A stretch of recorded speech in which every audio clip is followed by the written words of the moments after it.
Om Shanti 26 August 2025 साकार मुरली मुख्य point रे परम पिता परम शिक्षक परम सद्गुरु शिव बाबा कहते मिठे बच्चे ज्ञान सागर बाबा ज्ञान वर्षा करी एही धरणी को सबुजिमा करिबा पई आसिछंती।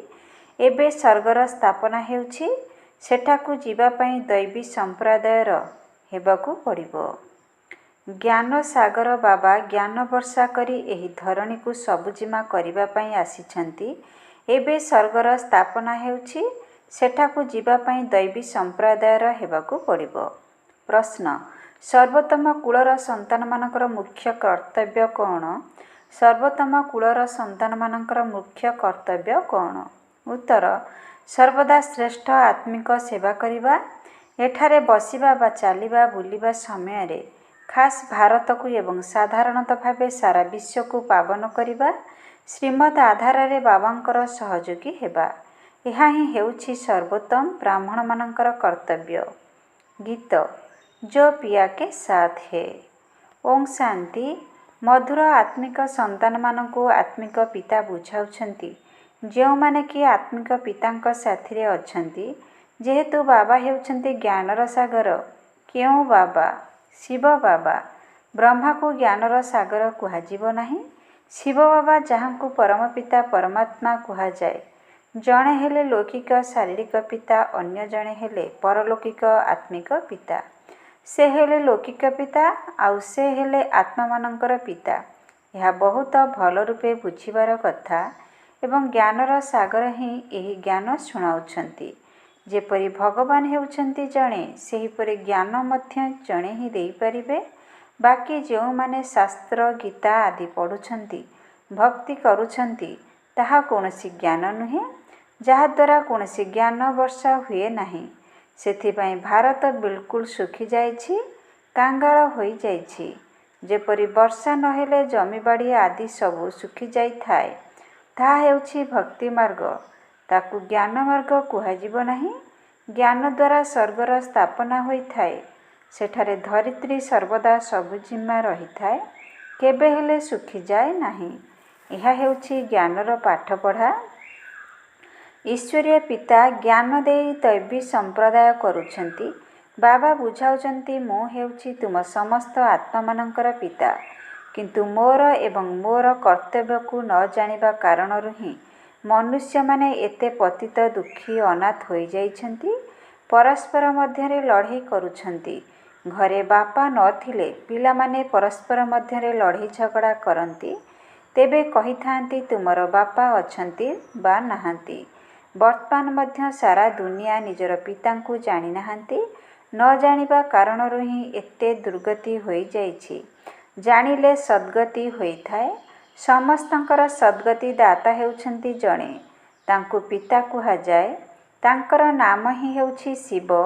तांकर नाम केबे हेले परिवर्तित हुए नाही। जेतेबेले सन्यास करिथांती सेतेबेले नाम बदलाई थांती ना। विवाह समय रे मध्य कुमारी मानकर नाम बदली थाए। एही सबु प्रथा भारत रे ही अछि। विदेश रे एपरि हुए नाही। एही शिव बाबा हेउछंती समस्तंकर माता पिता। गायन मध्य करंती तुमे माता पिता। भारत रे ही एही भଳି डाकी थांती तुम कृपारु अथ सुख मिलुछि। एपरि नुहे जे भक्ति मार्ग रे भगवान कृपा करि आसिछंती ना। भक्ति रे अथ सुख मिली न थाए। पिला माने जानिछंती जे स्वर्ग रे बहुत सुख रहिछि। ताहा हेउछि नुआ दुनिया। पुराना दुनिया रे दुख ही होई थाए। जे जी थाउ थाउ पूर्ण रूपे मरि जाइथिबे तांकर नाम बदली करा जाई पारिबो। किंतु माया जीति जाउछि तेणु पुणी ब्राह्मण रु शूद्र होई जाउछंती। सेथिपाई बाबा नुआ नाम रखु नाहंती। ब्राह्मणकर तो माला होई पारिबो नाही। तुमे संतान माने हेउछ सर्वोत्तम कूलर। तुमे श्रेष्ठ ईश्वरीय सेवा करुछ। एठारे बसी थाउ थाउ अथवा चाली बुली तुमे विशेष करी भारतर एवं साधारण भावे विश्वर सेवा करुछ। विश्व को तुमे पवित्र करुछ। तुमे हेउछ बाबांकर सहयोगी। बाबांक श्रीमत पालन करी तुमे सहयोग देउछ। ଏହି ଭାରତ ହିଁ ପାବନ ହେବ। ତୁମେ କହିବ ଆମେ କଳ୍ପ କଳ୍ପ ଏହି ଭାରତକୁ ପବିତ୍ର କରାଇ ପବିତ୍ର ଭାରତରେ ରାଜତ୍ୱ କରୁଛନ୍ତି। ବ୍ରାହ୍ମଣରୁ ପୁଣି ଆମେ ଭବିଷ୍ୟ ଦେବୀ ଦେବତା ହେଉଛୁ। ବିରାଟ ରୂପର ଚିତ୍ର ମଧ୍ୟ ରହିଛି। ପ୍ରଜାପିତା ବ୍ରହ୍ମାଙ୍କର ସନ୍ତାନ ହେଉଛନ୍ତି ବ୍ରାହ୍ମଣ। ବ୍ରାହ୍ମଣ ସେତେବେଳେ ସୃଷ୍ଟି ହେବେ ଯେତେବେଳେ ପ୍ରଜାପିତା ବ୍ରହ୍ମା ସ୍ୱୟଂ ଉପସ୍ଥିତ ରହିବେ। ଏବେ ତୁମେ ସମ୍ମୁଖରେ ଅଛ। ତୁମେ ପ୍ରତ୍ୟେକ ଜିନିଷକୁ ପ୍ରଜାପିତା ବ୍ରହ୍ମାଙ୍କର ସନ୍ତାନ ବୋଲି ଭାବୁଛ। ଏହା ହିଁ ଯୁକ୍ତି। ସନ୍ତାନ ଭାବିବା ଦ୍ୱାରା ଭାଇ ଭଉଣୀ ହୋଇଯାଉଛ। ଭାଇ ଭଉଣୀଙ୍କର କେବେ ହେଲେ ବିକାରୀ ଦୃଷ୍ଟି ରହିବା ଅନୁଚିତ। ଏବେ ବାବା ଅଧ୍ୟାଦେଶ ଜାରି କରୁଛନ୍ତି ଯେ ତୁମେ 63 ଜନ୍ମ ପତିତ ରହିଲ। ଏବେ ଯଦି ପବିତ୍ର ଦୁନିଆ ସ୍ୱର୍ଗକୁ ଯିବାକୁ ଚାହୁଁଛ ତେବେ ପବିତ୍ର ହୁଅ। ସେଠାକୁ ପତିତ ଆତ୍ମା ଯାଇପାରିବେ ନାହିଁ। ସେଥିପାଇଁ ବେହଦ୍ ପିତାଙ୍କୁ ତୁମେ ଡାକୁଛ। ଏହି ଆତ୍ମା ଶରୀର ଦ୍ୱାରା କଥା ହେଉଛି। ଶିବ ବାବା ମଧ୍ୟ କହୁଛନ୍ତି ମୁଁ ଏହି ବ୍ରହ୍ମାଙ୍କ ଶରୀର ଦ୍ୱାରା କଥା ହେଉଛି, ନଚେତ୍ ମୁଁ କିପରି ଆସିବି? ମୋର ଜନ୍ମ ହେଉଛି ଦିବ୍ୟ। ସତ୍ୟଯୁଗରେ ଦୈବୀ ଗୁଣଧାରୀ ଦେବତାମାନେ ରହିବେ। ବର୍ତ୍ତମାନ ଅସୁରୀ ଗୁଣଧାରୀ ମନୁଷ୍ୟ ଅଛନ୍ତି। ଏଠାକାର ମନୁଷ୍ୟମାନଙ୍କୁ ଦେବତା କୁହାଯିବ ନାହିଁ। ସେ ଯେ କେହି ବି ହୁଅନ୍ତୁ ନା କାହିଁକି ବହୁତ ବଡ଼ ବଡ଼ ନାମ ରଖି ଦେଉଛନ୍ତି। ସାଧୁମାନେ ନିଜକୁ ଶ୍ରୀ ଶ୍ରୀ ଏବଂ ମନୁଷ୍ୟମାନଙ୍କୁ ଶ୍ରୀ କହୁଛନ୍ତି କାହିଁକି ନା ନିଜେ ପବିତ୍ର ରହିଥାନ୍ତି। ସେଥିପାଇଁ ଶ୍ରୀ ଶ୍ରୀ କହୁଛନ୍ତି। ସେମାନେ ହେଉଛନ୍ତି ତ ମନୁଷ୍ୟ। ବିକାରଗ୍ରସ୍ତ ନ ହେଲେ ମଧ୍ୟ ବିକାରୀ ଦୁନିଆରେ ତ ରହୁଛନ୍ତି ନା। ତୁମେ ଭବିଷ୍ୟତରେ ନିର୍ବିକାରୀ ଦୈବୀ ଦୁନିଆରେ ରାଜତ୍ୱ କରିବ। ସେଠାରେ ବି ମନୁଷ୍ୟ ହିଁ ରହିବେ, କିନ୍ତୁ ଦୈବୀ ଗୁଣସମ୍ପନ୍ନ ହେବେ। ବର୍ତ୍ତମାନ ସମୟରେ ମନୁଷ୍ୟ ଅସୁରୀ ଗୁଣଧାରୀ ପତିତ ହୋଇଯାଇଛନ୍ତି। ଗୁରୁ ନାନକ ମଧ୍ୟ କହିଛନ୍ତି ମୁତ୍ ପତଲି କପଡ଼ ଧୋଏ। ଅର୍ଥାତ୍ ପତିତ ଆତ୍ମାକୁ ପବିତ୍ର କରୁଛନ୍ତି। ଗୁରୁ ନାନକ ମଧ୍ୟ ବାବାଙ୍କର ମହିମା କରିଛନ୍ତି। ଏବେ ବାବା ଆସିଛନ୍ତି ସ୍ଥାପନା ଏବଂ ବିନାଶ କରିବା ପାଇଁ। ଅନ୍ୟ ଯେ କି ଧର୍ମସ୍ଥାପକମାନେ ଅଛନ୍ତି ସେମାନେ କେବଳ ଧର୍ମ ସ୍ଥାପନ କରୁଛନ୍ତି। ଅନ୍ୟ ଧର୍ମଗୁଡ଼ିକ ବିନାଶ କରୁନାହାନ୍ତି। ସେମାନଙ୍କର ତ ବୃଦ୍ଧି ହେଉଛି। ଏବେ ବାବା ବୃଦ୍ଧିକୁ ବନ୍ଦ କରୁଛନ୍ତି। ଗୋଟିଏ ଧର୍ମର ସ୍ଥାପନା ଓ ଅନେକ ଧର୍ମର ବିନାଶ କରାଉଛନ୍ତି। ଡ୍ରାମା ଅନୁସାରେ ଏସବୁ ନିଶ୍ଚିନ୍ତ ହେବ। ବାବା କହୁଛନ୍ତି ମୁଁ ଆଦି ସନାତନ ଦେବୀ ଦେବତା ଧର୍ମର ସ୍ଥାପନା କରୁଛି, ଯେଉଁଥିପାଇଁ ତୁମକୁ ପାଠ ପଢ଼ାଉଛି। ସତ୍ୟଯୁଗରେ ଅନେକ ଧର୍ମ ରହିବ ହିଁ ନାହିଁ। ଡ୍ରାମାରେ ସମସ୍ତ ଆତ୍ମାକୁ ଫେରିବା ନିର୍ଦ୍ଧାର୍ଯ୍ୟ ହୋଇ ରହିଛି। ଏହି ବିନାଶକୁ କେହି ଏଡ଼ାଇ ଦେଇ ପାରିବେ ନାହିଁ। ବିଶ୍ୱରେ ଶାନ୍ତି ସେତେବେଳେ ହେବ ଯେବେ ବିନାଶ ହେବ। ଏହି ଲଢ଼େଇ ଦ୍ୱାରା ହିଁ ସ୍ୱର୍ଗର ଗେଟ୍ ଖୋଲୁଛି। ଏହି ବିନାଶକୁ ମଧ୍ୟ ତୁମେ ଲେଖିପାରିବ ଯେ କଳ୍ପ ପୂର୍ବରୁ ମଧ୍ୟ ଏହିଭଳି ମହାଭାରୀ ମହାଭାରତ ଲଢ଼େଇ ଲାଗିଥିଲା। ଯଦି ତୁମେମାନେ ପ୍ରଦର୍ଶନୀର ଉଦ୍ଘାଟନ କରୁଛ ଏକଥା ମଧ୍ୟ ଲେଖ। ବାବା ପରମଧାମରୁ ଆସିଛନ୍ତି ସ୍ୱର୍ଗର ଉଦ୍ଘାଟନ କରିବା ପାଇଁ। ବାବା କହୁଛନ୍ତି ମୁଁ ହେଭେନଲି ଗଡ଼ଫାଦର ସ୍ୱର୍ଗର ଉଦ୍ଘାଟନ କରିବାକୁ ଆସିଛି, ସ୍ୱର୍ଗବାସୀ କରାଇବା ପାଇଁ। ପିଲାମାନଙ୍କର ହିଁ ସାହାଯ୍ୟ ନେଉଛି, ନଚେତ୍ ଏତେ ସବୁ ଆତ୍ମାମାନଙ୍କୁ କିଏ ପବିତ୍ର କରାଇବ? ଢେର ଆତ୍ମା ରହିଛନ୍ତି। ଘରେ ଘରେ ତୁମେ ଏହା ବୁଝାଇ ପାରିବ। ତୁମେମାନେ ଭାରତବାସୀ ସତପ୍ରଧାନ ଥିଲ, ପୁଣି 84 ଜନ୍ମ ପରେ ତମପ୍ରଧାନ ହୋଇଯାଇଛ। ଏବେ ପୁନର୍ବାର ସତପ୍ରଧାନ ହୁଅ, ମନ୍ମନା ଭବ। ଏପରି କୁହ ନାହିଁ ଯେ ଆମେ ଶାସ୍ତ୍ରକୁ ମାନୁନାହୁଁ। କୁହ ଶାସ୍ତ୍ରକୁ ଏବଂ ଭକ୍ତି ମାର୍ଗକୁ ତ ଆମେ ମାନୁଥିଲୁ, କିନ୍ତୁ ଏବେ ଏହି ଭକ୍ତି ମାର୍ଗର ରାତ୍ରି ସରିବାକୁ ଯାଉଛି। ଜ୍ଞାନ ଦ୍ୱାରା ଦିନ ଆରମ୍ଭ ହେଉଛି। ବାବା ଆସିଛନ୍ତି ସଦ୍ଗତି କରିବାକୁ। ବୁଝାଇବା ନିମନ୍ତେ ବହୁତ ଯୁକ୍ତି ଆବଶ୍ୟକ। କେହି ଭଲ ଭାବରେ ଧାରଣ କରୁଛନ୍ତି ତ କେହି କମ୍। ପ୍ରଦର୍ଶନୀରେ ମଧ୍ୟ ଯେଉଁମାନେ ଭଲ ଭଲ ସନ୍ତାନ ଅଛନ୍ତି ସେମାନେ ଭଲ ବୁଝାଉଛନ୍ତି।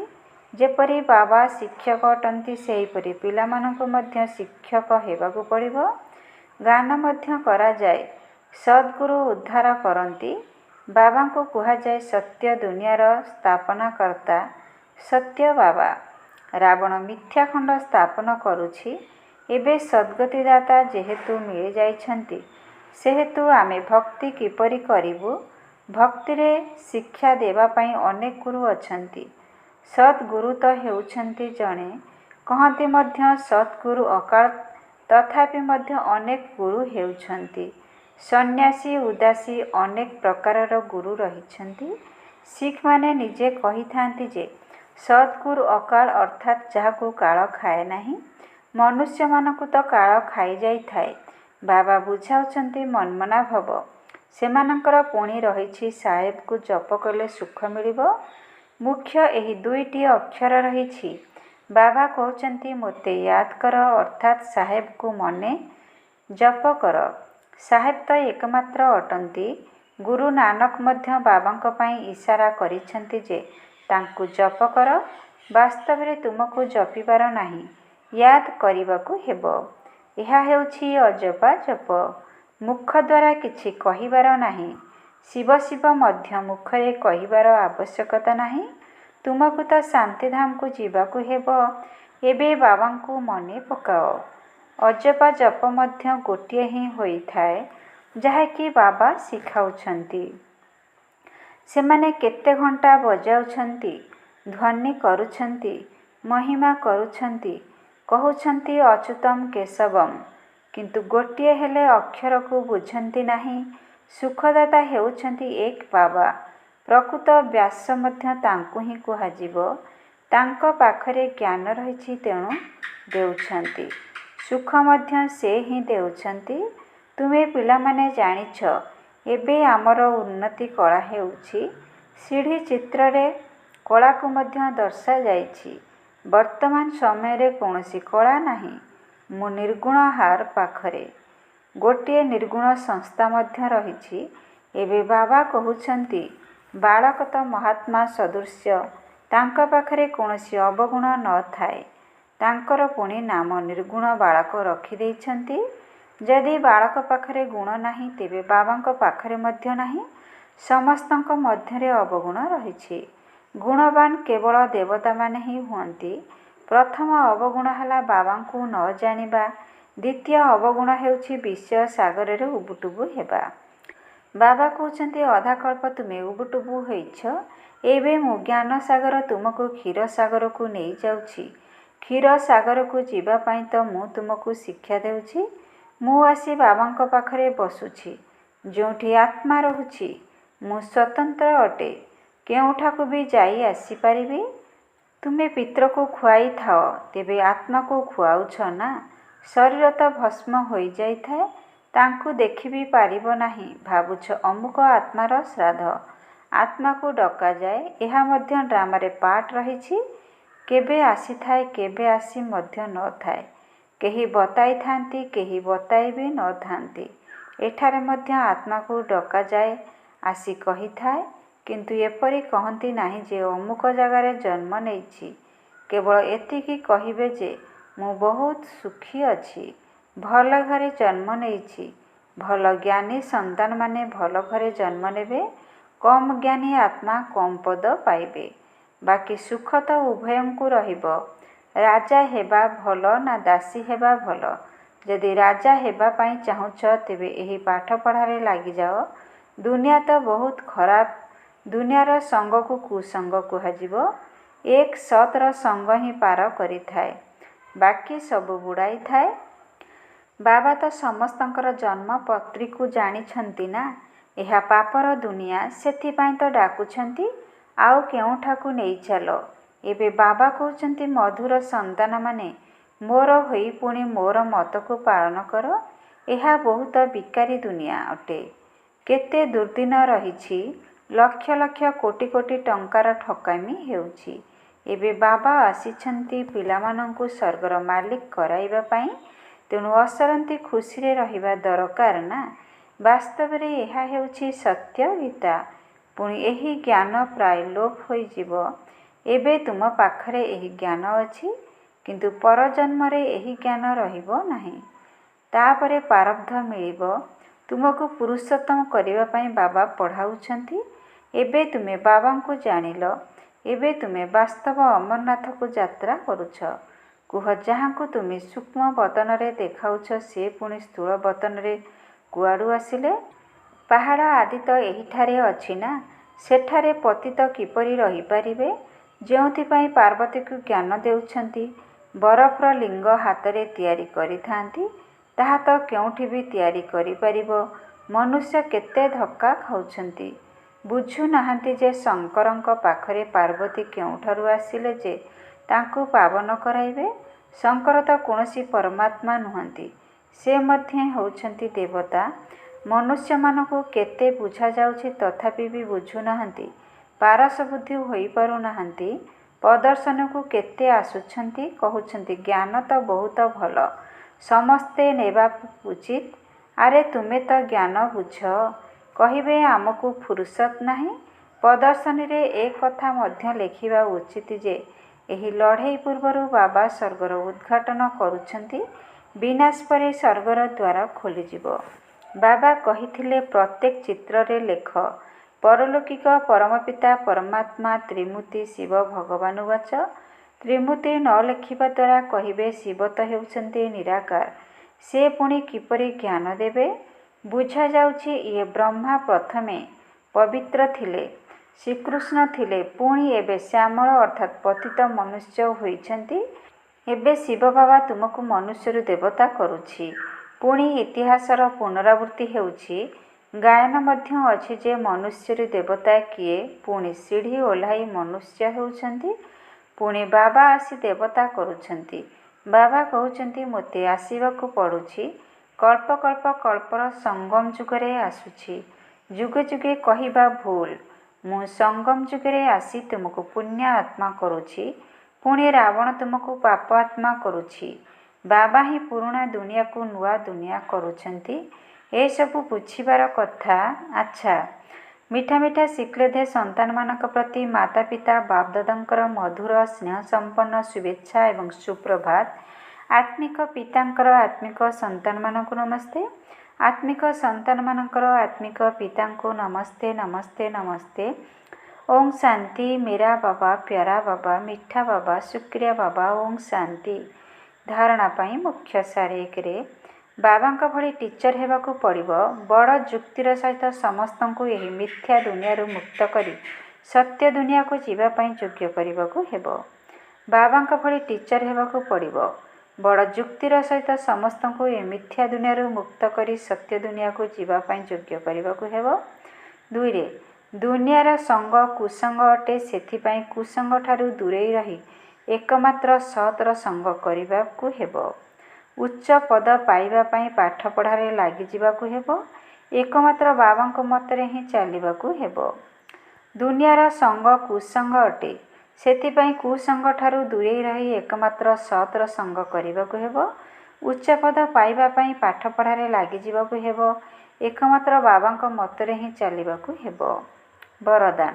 ନିଜର ସବୁକିଛି ସେବାରେ ଅର୍ପିତ କରୁଥିବା ଗୁପ୍ତଦାନୀ ପୁଣ୍ୟ ଆତ୍ମା ହୁଅ।